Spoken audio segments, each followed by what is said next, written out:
Some people say that politics is a game of chance. Personally, I believe that is so true. Politics is a game of being at the right place, at the right time. And there are very, very many examples. One of the most successful American presidents ever, Ronald Reagan, after he became a successful two-term president, many of the people who went to school with him, many of the people who knew him before, did not believe this was the same guy they knew, perhaps confirming that Reagan was at the right place, at the right time, and especially at the right time in American history and politics. There is even a better example from the motherland, Kenya, which teaches us that life is also a game of chance. Daniel Toroitich arap Moi was a humble school teacher who was seen a lot at the shopping center with his young family. When the Mzungu administration at that time became very desperate to replace the African representative in the Rift Valley because he drank too much, therefore they were looking for somebody who did not drink. And somebody said, that humble school teacher who's always at the shopping center, he will do. And that is how Moi entered politics. Look how far he went. Indeed, he was at the right place when Mzee Jomo Kenyatta passed on. A very warm welcome to my show today, where we talk about a man, the man of the moment, who some Kenyans have been trying very hard to ignore. Some Kenyans have been sending venom his way, but it is not working because he was at the right place at the right time. And super fascinating, he was forcefully placed at the right place at the right time. Something bad happened to him. That is yet another lesson for those of us who are students of life and students of politics. Many times when people do you bad things, they're actually preparing the way for your destiny. They're preparing the way for better things for you. Karibu sana. Twende kazi.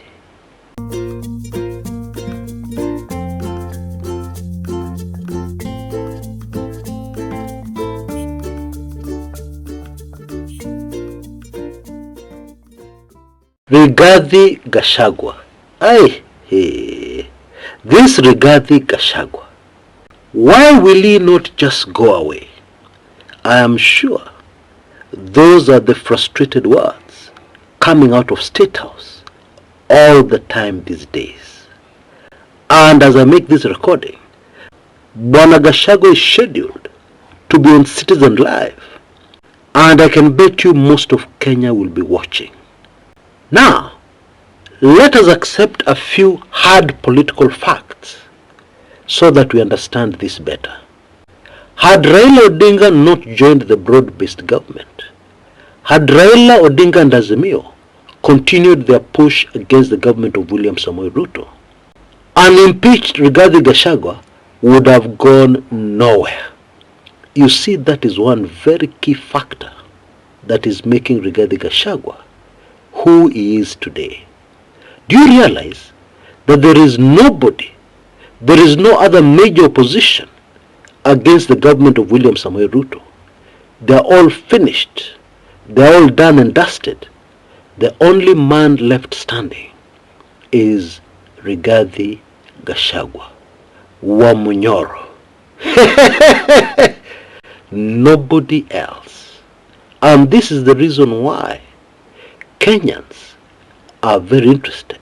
Whenever Rigathi Gachagua speaks, whether you like it or not, Kenyans are listening. And this is the real thorn in the flesh for the Ruto administration. It is interesting that a lot of critics of Rigathi Gachagua have dwelt on his past. He has done some things in the past which were not very nice. One that really sticks on my mind is the harassment of Kenneth Matiba's wife during the push for multi-party. That was really hitting under the belt. That was very distasteful. However, this is life. And currently, Whether I like it or not, whether you like it or not, his past does not matter. It is his time. Time and a chance.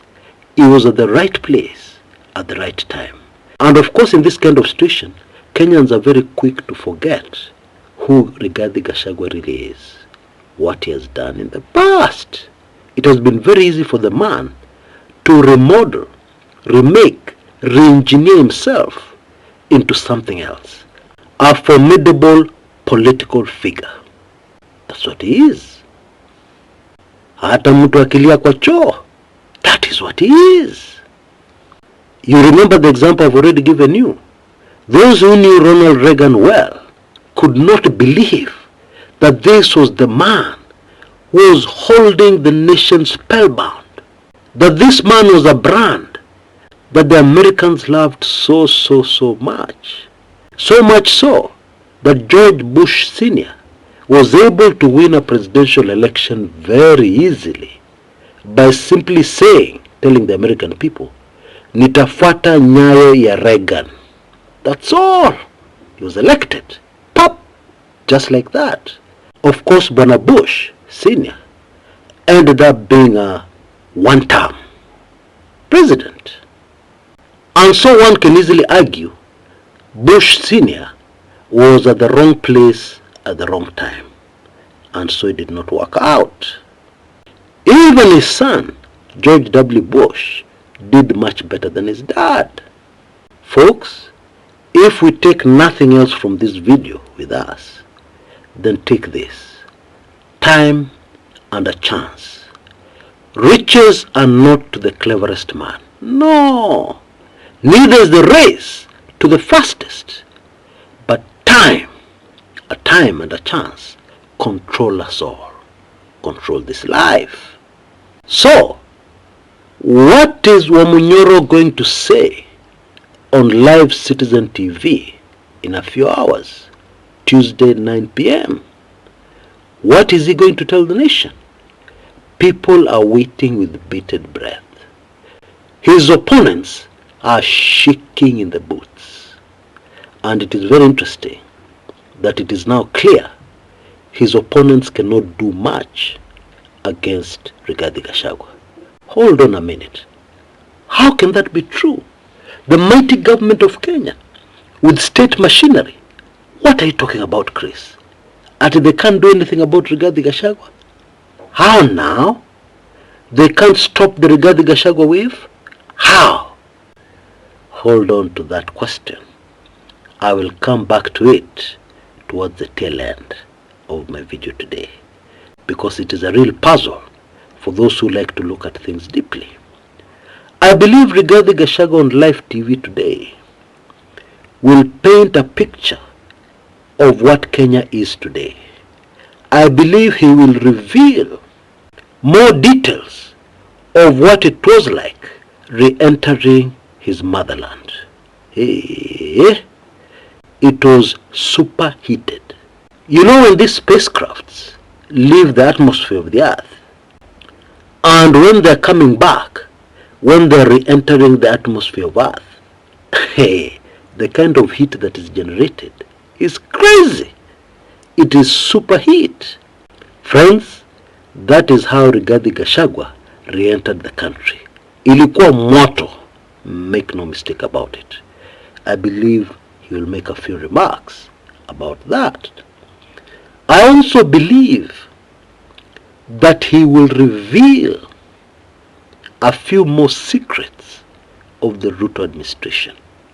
I mean, there are very many Kenyans who want to listen very keenly to Rigathi Gachagua all the time, because he normally releases these bombshell secrets. This man was an insider, yeah, and I believe he will not disappoint on this show that will be on Citizen TV. Now, what is the political impact, or what will be the political impact of Rigathi Gachagua on Citizen TV at 9? In my opinion, time and a chance manenos, Rigathi Gachagua already has the heart and the ears of a vast majority of Kenyans. You see, there is nobody else, a major figure, fighting the Ruto administration. And Kenyans are more than fed up with the Ruto presidency. Okay? Now, as I was coming in to make this video, Kimani Ichung'wah, the majority leader, was talking about a brand new tax. Oh yes, this is a government of taxes. And this one is targeted at the aviation industry. And obviously it has far-reaching consequences and affects very many Kenyans indirectly, apart from those it will affect directly. And these are some of the things that make Kenyans even more impatient for this regime to go. Yeah, but it keeps happening. More and more taxes, new levies, the economy going down, no money in Kenya, no money in the economy, businesses struggling, etc., etc. Life is hard in Kenya. And therefore, in those kind of circumstances, people want to listen to Rigathi Gachagua, because Rigathi Gachagua, who calls himself truthful man, will reveal a lot of the inside secrets, a lot of the real reasons why Kenyans are suffering. And the impact of that is that it is just adding to the influence and power of Rigathi Gachagua in the nation called Kenya. Now, I don't want anybody to misquote me. I'm not saying Rigathi Gachagua is the next president. After all, the man is taking over from the man who was previously the most influential politician in the country never became president. But that never stopped him from being the most influential politician in Kenya for decades. And it is comfortable to assume, that Rigathi Gachagua will do the same over Kenyan politics for a very long time to come. That I posed earlier. Why is it that Ruto can do nothing to stop Rigathi Gachagua? Okay, for starters, they've already tried very many things. But you see, I think the biggest problem with Ruto handlers is that they underestimated Gachagua right from the get-go. That was their biggest mistake. Because when you underestimate somebody like that, they quickly make their plans well in advance. And so by the time you realize what they're doing, they're already many steps ahead of you, and catching up becomes difficult. Because it would seem that Gachagua has now positioned himself, with the powerful, the people who make things happen in Africa. Gachagua has positioned himself somewhere, and now that makes it very difficult for anybody to do anything against Gachagua. Allow me to leave it at that. But if you want more information, together the examples and details and the identity of the people who are making Gachagua untouchable, then I strongly recommend that you go for my latest highly sensitive special report. Now you can see details on your screens right now. For only Kenya shillings 1,999, you can get this very valuable, explosive piece of information. And please, when you get it, please do not share. It may not appear to be sensitive to you. And even if it does, please don't share. Okay? This is highly sensitive information. Trust me and believe me on that. And please don't forget to text me your email address immediately after payment. Until next time, this is Chris Kumekucha.